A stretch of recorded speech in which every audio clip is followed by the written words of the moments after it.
Hello everyone, welcome to IS Baba. My name is Surbhi, and in this particular video, we are going to discuss what are the themes of the polity, especially from the previous year question. In this particular discussion, I am going to show you that whenever you are going to read or solve or analyze the previous year question, what should be your approach towards polity as a subject?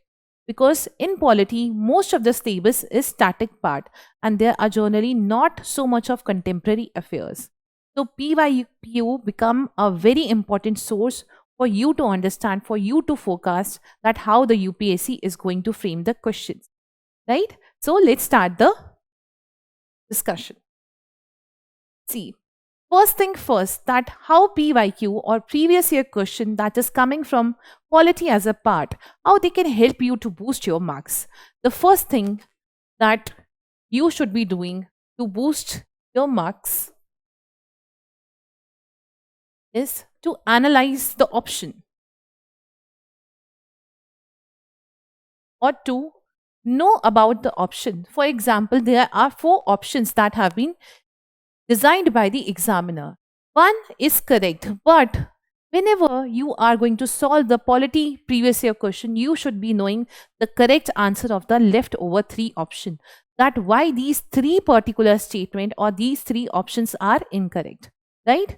The second thing that you should be keeping in mind, that whenever you are reading parliament as a chapter, whenever you are reading state or legislature as a chapter or fundamental rights, that what are the themes that have been repeated by UPSC?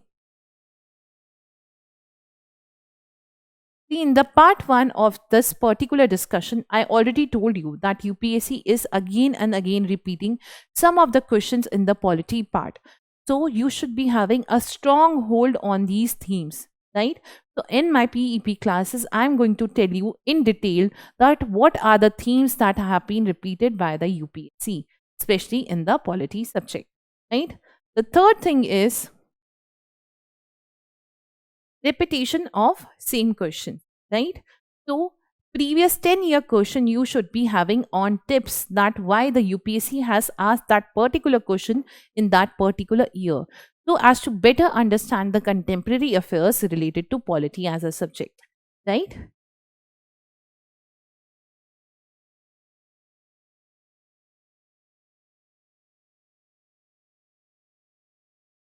So let's start the discussion.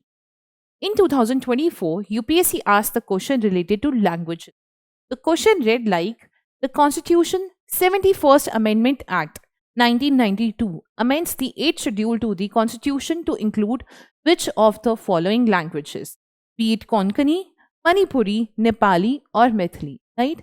In this particular discussion, I'm not going to go into the details of the 8th schedule, but I want to show you with the evidence that why this particular question or why this particular theme can be repeated again in the 2025 prelims, right? The correct answer is C, that is 1, 3, and 4. Konkani, Manipuri, and Maithili.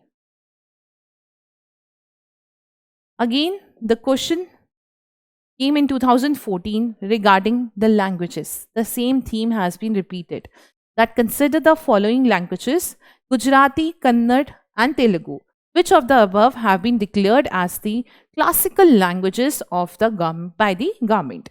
The answer is, everyone knows, it is Kannada and Telugu. That is 2 and 3 is the correct option. Again, I'm not going to go into the detail of this question, but in the next slide, I want to show you something that I hope that everyone is reading newspaper daily. And in this particular year, the government of India has added 6 more classical languages, making it a very essential topic for you to understand for your upcoming prelims 2025. What are the new languages have been added by the government of India? The first is Marathi, Prakrit, Assamese, Pali, and Bengali. Right? Again, the UPSC can frame the question on the classical languages or languages in sum up, that What are these languages? What have been there in the constitution, or what are designated by the government of India? See, I hope that you please pay attention to the details. Again and again, I'm saying that these languages are there, are classified by the government of India. What does it mean? It means that the classical language as a concept does not hold there in the Indian constitution. So the question can be framed like that: under the Constitution of India, classical languages have been mentioned. So, what should be your answer? Your answer should be that there are no mention of the classical languages in the Indian Constitution. Rest, some of the things that you should be knowing as far as languages is concerned, that is Article 351. What is 351 is talking about? It is just talking about that it is the duty of the Union to promote Hindi language. There is a special officer for linguistic minorities. Now, what is linguistic minority? Please make a chart out of it, right? What are language based minorities in India? Then, what is the 8th schedule? How many languages are there? How many times this particular 8th schedule have been amended, right? So, these are some of the things that you should be knowing whenever you are going to study the language as a topic. That why the UPSC again and again is focusing on language. If UPSC is asking question and there has been a current development, then you should be aware of, especially for your upcoming prelims examination. Here everyone, I want to show you one more example. Again in 2024, the question was asked on Nari Shakti Vandan Adhiniyam, which is nothing but giving reservation to women in the parliament, or to be more specific, in the Lok Sabha and the state legislative assembly, right? The question have been framed like provision will come into effect from 18th Lok Sabha. It will be enforced for 15 years, and there are provision for the reservation of seats for scheduled caste women within the quota reserved for scheduled caste, right? Again, I'm not going to go into the detail of the topic that I'll be dealing in the classes, right? But here I want to tell you that this particular theme or Nari Shakti Vandan Adhiniyam was holding one importance, that this particular reservation will be applicable when census will be conducted and when delimitation would be done, right? The word delimitation again has been asked in the same year of 2024, right? So the correct answer is C, that is 2 and 3, that they will be in force for 15 years and reservation will be there for scheduled caste women also, right?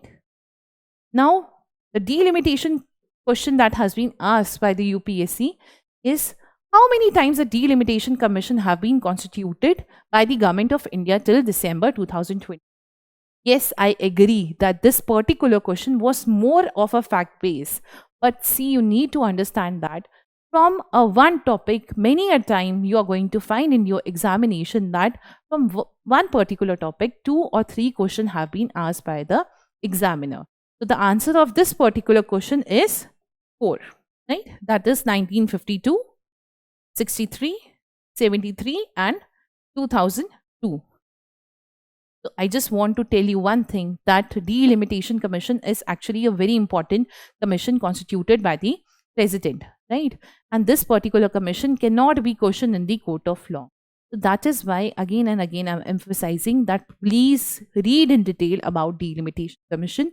What are the features or what are the functions of the Delimitation Commission? Because recently J&K reorganization or delimitation has been done, and recently the assembly elections have been conducted in Jammu and Kashmir, making it a very important topic or viable topic to be asked by the UPSC exam. Again, in 2012, as I was talking about the repetition part, the question was asked on the Delimitation Commission. That is, with reference to Delimitation Commission, consider the following statement. The order of the Delimitation Commission cannot be challenged in the court of law. The answer is yes. Whenever the order of the Delimitation Commissions are laid before the Speaker of Legislative Assembly, they cannot effect any modification in the order. Again, a very simple statement if you are aware of the Delimitation Commission. right? So the answer is both of the statements are correct. Now, how to build the perspective from these three pre-YQ? The first thing you should be knowing about reservation. Reservation being provided to women either in panchayats or either in Lok Sabha and Legislative Assembly. Reservation being provided to the minority or in specific to the women. Then from this particular topic or these PYQ, you can conclude that delimitation commission is actually very important for your upcoming 2025.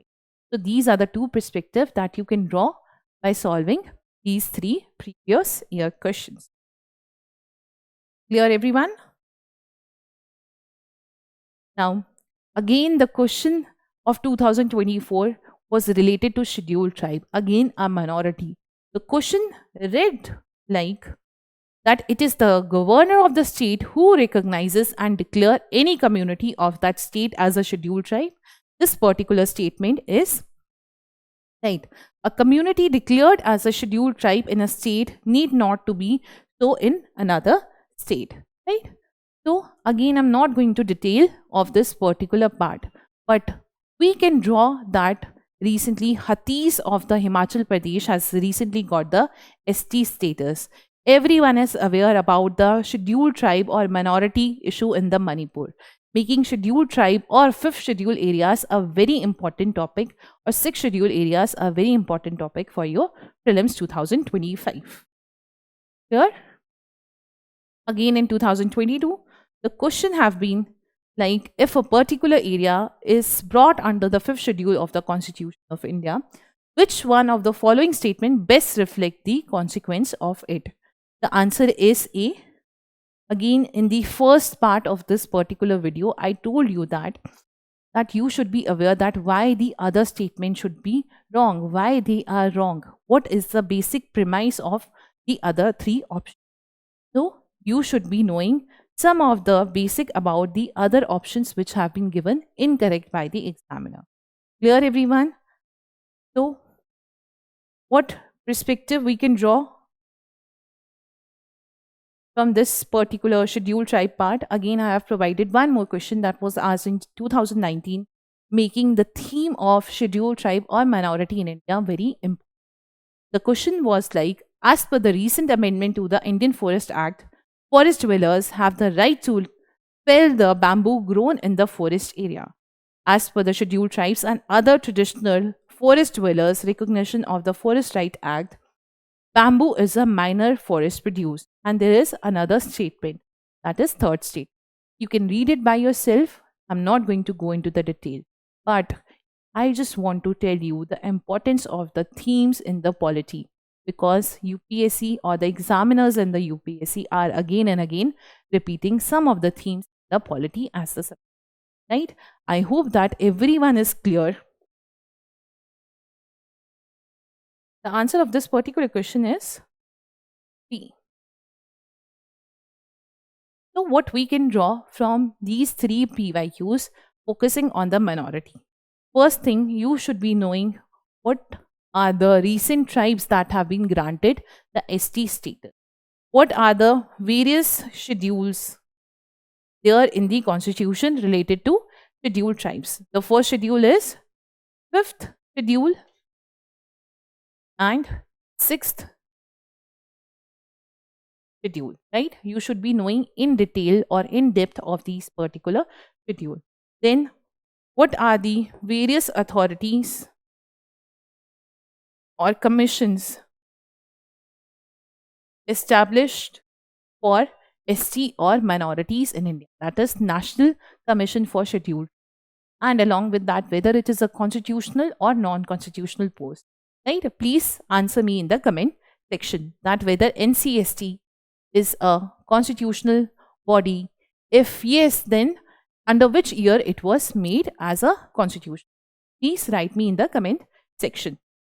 So that is how you can build the perspective from the previous year question, that how you are going to take some of the topics as very important and some of the topics as just important, right?